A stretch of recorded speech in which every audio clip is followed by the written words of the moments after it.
Assalamualaikum warahmatullahi wabarakatuh. Salam sejahtera untuk kita semua. Perkenalkan, nama saya Adelia Rahmaryadi dengan NIM 211011627. Di kesempatan kali ini, saya akan mempresentasikan tentang reportase tugas mewawancarai UMKM pada mata kuliah Keuangan Mikro Islam. UMKM merupakan tulang punggung perekonomian di banyak negara, termasuk di Indonesia.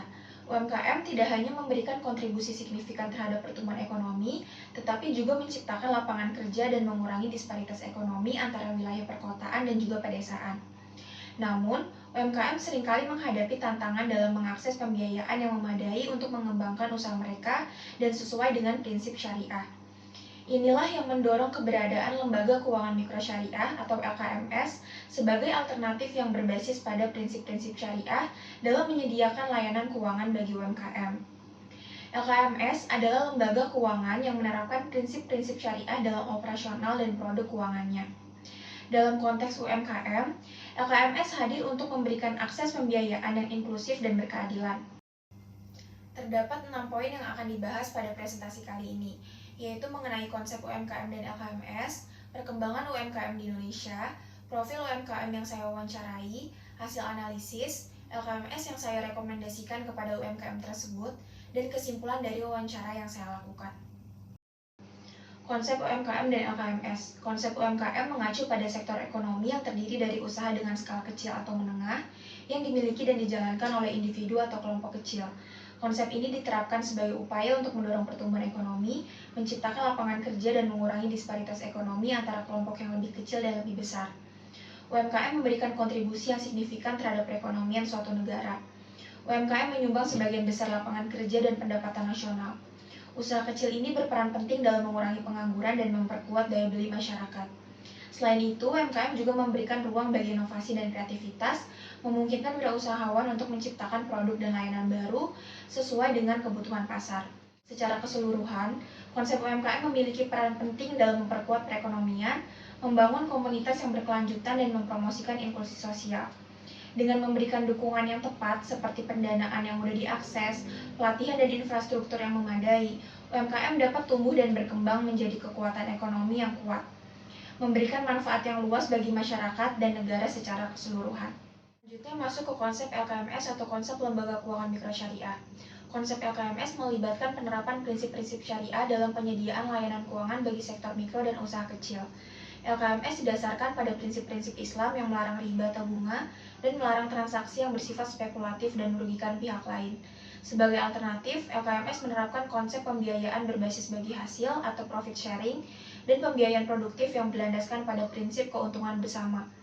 Dalam konsep LKMS, prinsip-prinsip keadilan dan keberlanjutan menjadi landasan utama. LKMS berbagi risiko dan keuntungan dengan nasabahnya, sehingga transaksi keuangan menjadi adil dan berkeadilan. LKMS juga berfokus pada pembiayaan yang produktif, yaitu memberikan dukungan keuangan kepada usaha mikro dan kecil yang memiliki potensi pertumbuhan dan keberlanjutan. Perkembangan UMKM di Indonesia telah menjadi fokus utama dalam upaya memperkuat sektor ekonomi negara ini. UMKM memainkan peran penting dalam menciptakan lapangan kerja, mendorong pertumbuhan ekonomi, dan mengurangi disparitas ekonomi antara wilayah perkotaan dan pedesaan. Pemerintah Indonesia telah mengambil berbagai langkah untuk mendorong perkembangan UMKM, termasuk kebijakan dan program yang mendukung para pelaku UMKM. Salah satu faktor yang mempengaruhi perkembangan UMKM Indonesia adalah akses terhadap pembiayaan. Pemerintah telah menerapkan berbagai skema dan program pembiayaan khusus untuk UMKM, termasuk peningkatan akses ke bantuan pembiayaan modal.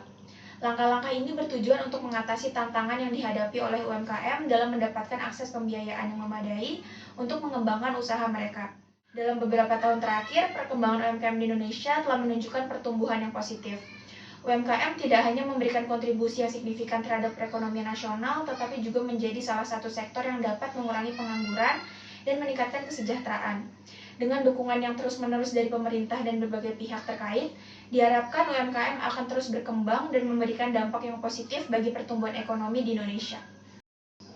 Pada toko kelontong milik Ibu Tari yang saya kunjungi beberapa waktu lalu di daerah Jakarta Selatan, penjual mengatakan sudah membuka usahanya sekitar 15 tahun. Barang-barang yang dijual adalah barang kebutuhan sehari-hari dan kebutuhan rumah tangga, seperti makanan ringan, aneka minuman, sabun, dan lain sebagainya. Ketika memulai bisnisnya, penjual menggunakan modal pribadi dan omset yang didapatkan penjual perharinya bisa mencapai Rp500.000. Beliau mengatakan belum pernah memanfaatkan e-commerce untuk membantu memudahkan menjual barang dagangannya dan hanya menjual secara tradisional atau langsung di tempat. Jika dilihat dari segi kesulitan yang dihadapi, penjual mengatakan ketika toko kelontong yang dimilikinya ini sepi, beliau menjadi kesulitan mendapatkan kembali modal untuk membeli stok barang-barang dagangannya. Saat toko kelontong beliau sepi dan kesulitan untuk mendapatkan modal, beliau mengatakan pernah meminjam modal usaha pada bank konvensional yaitu Bank BRI. Produk yang digunakan oleh penjual di Bank BRI adalah KUR Mikro, dan tentunya masih terdapat bunga di dalamnya. Beliau menyampaikan tidak pernah meminjam modal usaha pada bank syariah dan belum pernah menggunakan semua produk lembaga keuangan syariah, baik produk simpanan syariah, tabungan syariah, dan produk-produk syariah lainnya. Beliau merasa cukup tertarik dengan lembaga keuangan syariah, tetapi beliau belum pernah menggunakan lembaga keuangan syariah dengan alasan beliau merasa belum familiar terkait produk-produk syariah dan sudah terbiasa menggunakan Bank BRI atau bank konvensional sebagai tempat untuk meminjam modal usahanya. Dalam segi manajemen keuangan, beliau tidak memiliki pembukuan keuangan, dan dana yang didapat dari hasil penjualannya masih tergabung dengan tabungan pribadi. Dari hasil wawancara saya kepada Ibu Tari, terdapat 5 hal yang saya analisis. Yang pertama itu ada modal awal. Pada awalnya, penjual menggunakan modal pribadi untuk memulai toko kelontongnya. Ini adalah pendekatan yang umum di mana pemilik usaha menggunakan tabungan pribadi atau sumber dana pribadi lainnya sebagai modal awal. Yang kedua, penjualan tradisional. Penjual mengatakan bahwa ia hanya menjual secara tradisional, yaitu dengan menjual barang langsung di tempat. Penjual belum memanfaatkan e-commerce atau platform online untuk membantu memperluas jangkauan penjualan dan meningkatkan omset. Yang ketiga, kesulitan mendapatkan modal. Ketika toko kelontong sepi, penjual mengalami kesulitan dalam mendapatkan kembali modal untuk membeli stok barang dagangannya. Ini bisa menjadi masalah umum yang dihadapi oleh banyak usaha kecil ketika menghadapi penurunan omset. Yang keempat, belum menggunakan lembaga keuangan syariah. Penjual belum menggunakan lembaga keuangan syariah dan masih lebih terbiasa dengan bank konvensional seperti Bank BRI. Penjual mengatakan bahwa ia pernah meminjam modal usaha melalui KUR Mikro di Bank BRI. KUR Mikro adalah salah satu produk pinjaman yang dapat membantu usaha mikro seperti toko kelontong dalam memperoleh modal usaha dengan suku bunga. Alasannya adalah kurangnya pemahaman dan kefamiliaran terhadap produk-produk keuangan syariah. Dan yang kelima, terkait manajemen keuangan. Penjual tidak memiliki pembukuan keuangan yang teratur dan dana yang diperoleh dari penjualan masih tergabung dengan tabungan pribadi. Penting untuk mencatat dan mengelola keuangan dengan baik untuk memantau kinerja bisnis dan membantu keputusan yang tepat. Dalam konteks ini mungkin penting bagi penjual untuk mempertimbangkan mengembangkan pemahaman tentang produk dan layanan yang ditawarkan oleh lembaga keuangan syariah, serta mempertimbangkan manfaat dan kecocokan yang mungkin ada dalam menggunakan pendekatan tersebut untuk pembiayaan dan manajemen keuangan usaha kelontongnya. Maka dari itu, terdapat beberapa saran yang saya sampaikan kepada penjual. Saran yang saya berikan terbagi menjadi 2 poin. Poin yang pertama yaitu manajemen keuangan dalam pengelolaan toko kelontong. Buatlah pembukuan keuangan yang teratur. Penting untuk mencatat semua transaksi keuangan yang terkait dengan toko kelontong secara teratur.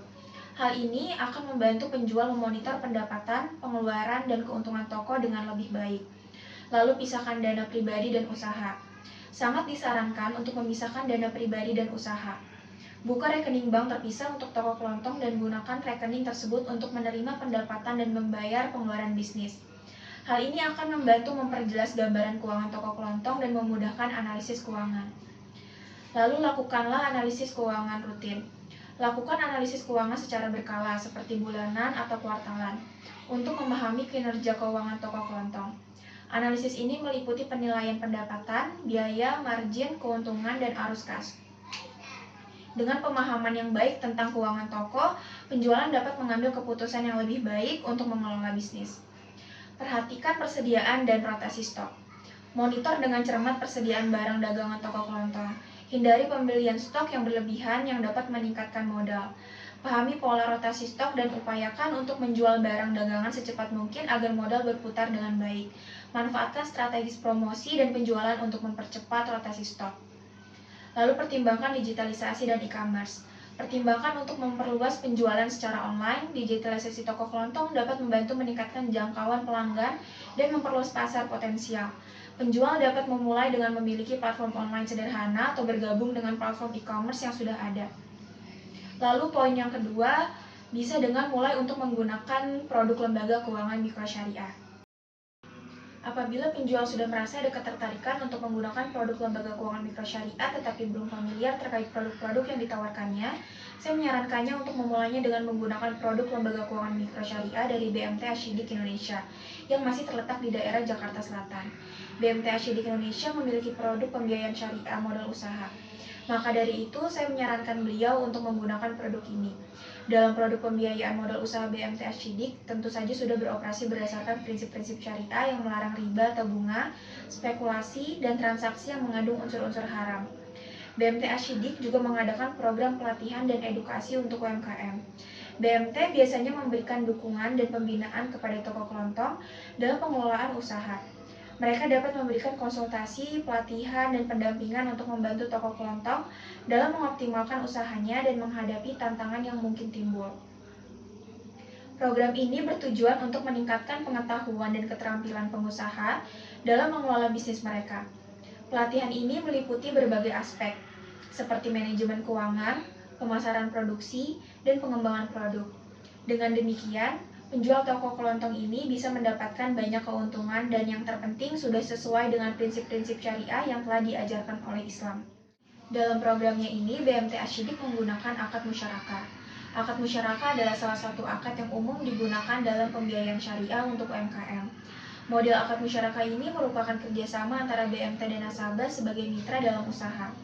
BMT akan menyediakan modal usaha berdasarkan kesepakatan yang telah disepakati dalam kontrak musyarakah. Keuntungan dan kerugian dibagi sesuai dengan nisbah yang telah disepakati. Nasabah dan BMT berpartisipasi secara aktif dalam pengelolaan usaha dan bertanggung jawab bersama dalam menghadapi risiko dan hasil usaha. Dalam sistem bagi hasil di BMT, nasabah dapat memperoleh keuntungan dari pembiayaan modal usaha tanpa harus membayar bunga seperti pada bank konvensional. Sistem ini memungkinkan nasabah untuk berbagi risiko dan hasil usaha dengan BMT sehingga menciptakan hubungan yang saling menguntungkan. Dalam akad musyarakah, risiko usaha juga dibagi antara toko kelontong dan BMT.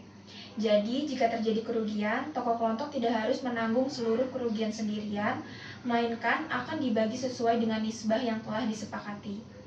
Hal ini memberikan perlindungan bagi toko kelontong dalam menghadapi risiko bisnis.